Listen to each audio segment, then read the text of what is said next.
गांव में 3 पक्की सहेलियां संजना, आराध्या और आयुषी रहती थी। वो तीनों एक ही स्कूल में एक ही क्लास में पढ़ती थी। छुट्टी के बाद वो तीनों एक साथ बाहर निकली। वो देखो, हमारे बर्गर वाले चाचा आ गए। ये बिल्कुल टाइम पर आते हैं हमेशा। वो तीनों बर्गर वाले के पास चली गई। बोल संजना, क्या खाएगी तू? बर्गर, मोमोज या पानी पूरी? इतने में उसी थोड़ी दूरी पर एक दूसरी लड़की बीच में बोल पड़ी। अरे वो बेचारी क्या बताएगी, वो तो बेचारी तुम दोनों के सहारे ही चाचा के बर्गर के ठेले के पास आ जाती है। अगर तुम दोनों अमीर सहेलियां उसकी जिंदगी में ना होती तो वो आज तक बर्गर की शक्ल तक नहीं देख पाती। इतना सुनते ही आराध्या और आयुषी मुस्कुराई और उस लड़की के पास चली गई। आप दोनों मेरे पास क्यों चले आई? जाओ जाओ, अपनी गरीब सहेली को बर्गर पिज्जा खिलाओ। उसके इतना बोलते ही आराध्या और आयुषी ने उस लड़की को मारना शुरू कर दिया।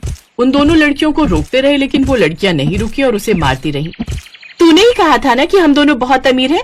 ये ले पैसे, अपना इलाज करा लेना। उम्मीद से ज्यादा ही पैसे हैं ये। आज के बाद हमारी सहेली के खिलाफ किसी ने जरा सा भी कुछ कहा तो उसका अंजाम इससे भी खौफनाक होगा। चल संजना, अब घर चलते हैं।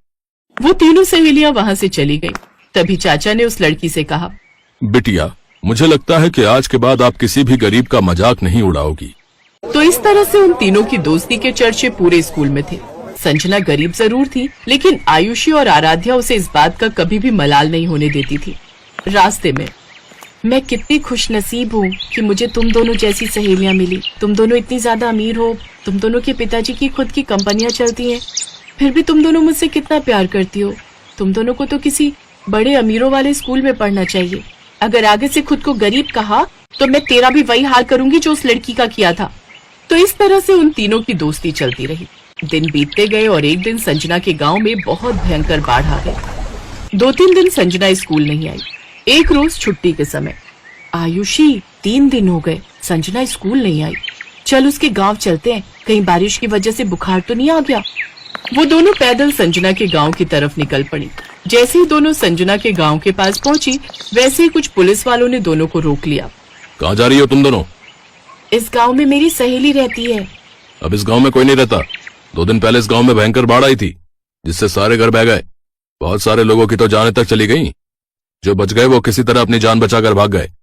ये सुनकर आराध्या और आयुषी को झटका लगा। पता नहीं बेचारी कहाँ होगी, पता नहीं जिंदा भी होगी या नहीं।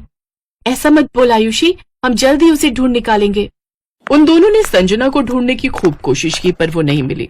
उन दोनों ने संजना के बारे में अपने अपने पिता को भी बताया। उनके पिता ने पुलिस की मदद ली, पर कुछ नहीं पता चला संजना के बारे में। फिर एक रोज स्कूल की तरफ से कहीं टूर जाने वाला था। बच्चों, इस क्लास के सभी लोगों का इस स्कूल में आखिरी साल है।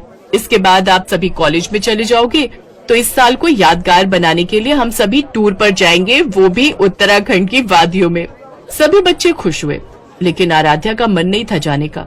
आराध्या, चलते हैं ना, हमारा मूड भी थोड़ा बहल जाएगा। आयुषी की जिद करने पर आराध्या मान गई। दोनों ने टूर वाली बात अपने पापा को बताई।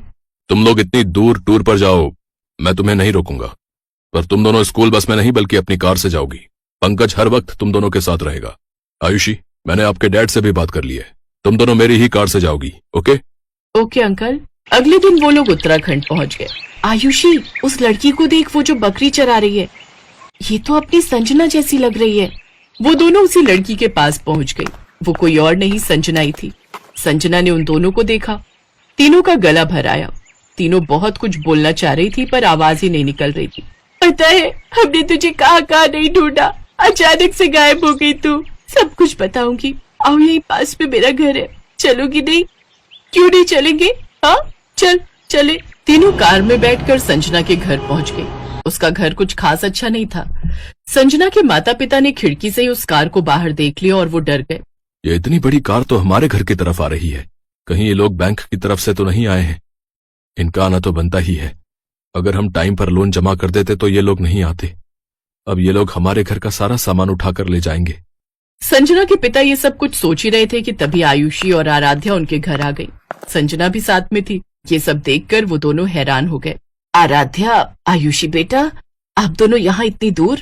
चाचा, ऊपर वाले ने आखिरकार आप लोगों से मिलवा ही दिया। आप लोग तो बिना बताए गायब हो गए।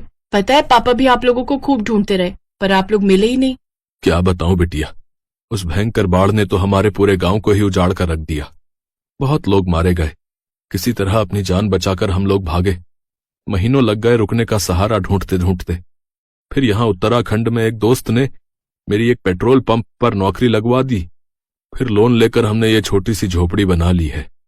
शकुंतला, मुझे तो यकीन ही नहीं हो रहा है कि जो मैं देख रहा हूं वो सच है या कोई सपना। सही कहा आपने। ये दोनों बहुत बड़े घर की बेटियां हैं, फिर भी हमारी संजना से इन्होंने आज तक दोस्ती नहीं तोड़ी।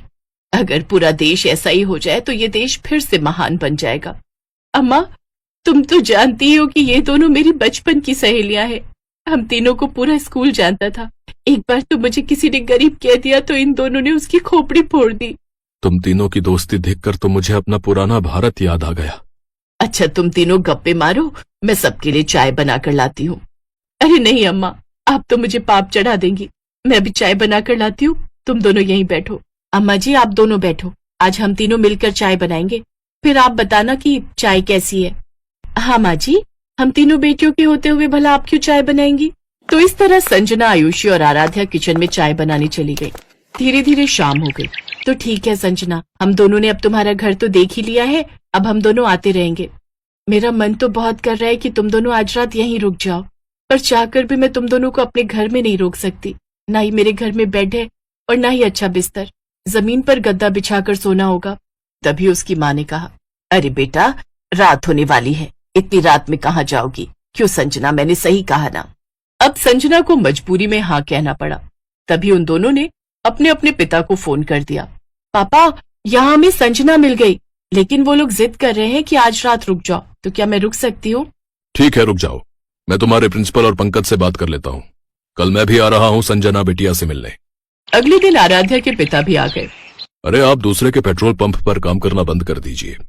मैंने अपने गांव के पास ही पेट्रोल पंप खोला है, आप लोग वहीं वापस चलिए, क्योंकि वो पेट्रोल पंप आपको ही मैनेज करना है। तो कुछ महीनों बाद वो लोग अपने पुराने गांव वापस आ गए। संजना के पिता पेट्रोल पंप के मैनेजर बन गए, तो संजना की गरीबी भी खत्म हो गई और वो सब खुशी खुशी रहने लगे।